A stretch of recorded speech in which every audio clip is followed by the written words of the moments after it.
Good morning and welcome back. I hope that you have all had a reasonable and decent weekend.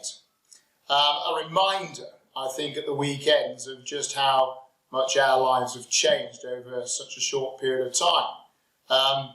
On Saturday, under normal circumstances, I would have been playing cricket, a fairly gentle veterans brand of cricket these days, but I would have been out there enjoying that. On Saturday night, my daughter was due to have her 16th birthday party prior to Sunday being her 16th birthday, which again we were going to celebrate. And unfortunately, it is a sad reminder of the way in which our lives have changed. But if you too, any of you children in particular out there, are feeling hard done by because you can't do exactly what you'd like to be doing at this time of year, then it is well worth remembering that these sacrifices that we are all making are ultimately saving lives. So, you hear the message an awful lot that we've got to stick to the distancing, we've got to stick to the lockdown, because all the evidence is pointing towards the fact that this is just beginning to work.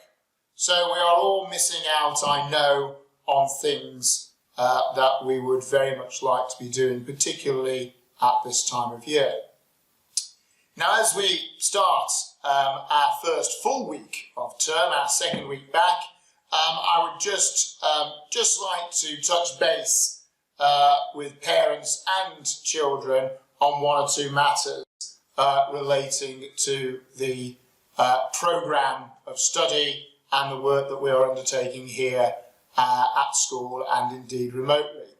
As ever, the timetables for the week go up during the course of the weekend. This week's timetable should be there for everyone to see and know what is coming their way. So timetables are on the learning platform for every age group throughout the school. We have also, having listened to what you parents said to us at the end of last term, you should be experiencing more video contact so that the children can actually see that we, the staff, are here and engaging with them.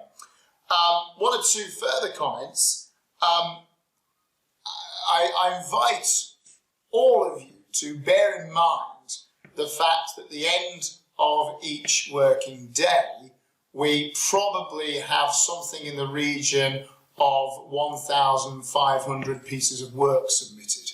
And I've got a marking team of 15 people going through that work and making sure that we mark it and that we feed it back. It does therefore mean, if my maths is correct, that we probably have staff having to mark 100 pieces of work at the end of each day. And of course this is quite an interesting difference.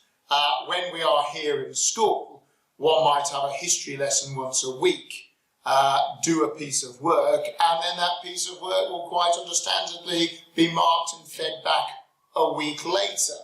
One of the lessons that we are learning is that as we enter a digital and a remote world, then obviously the work comes in very quickly and there is an expectation that that work is returned as quickly as it has been submitted. Well, all I can say to every member of the West House community is we are working flat out, we are doing our very, very best, and we will turn things round.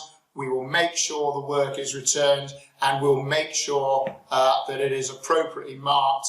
And then we'll add in that extra tier over the coming days and weeks of follow-up videos and learning points. So that is something that you can expect to see. We are also conscious of the fact that some of the members of the school community are finding it more difficult to adapt to remote learning than others, and this is entirely understandable.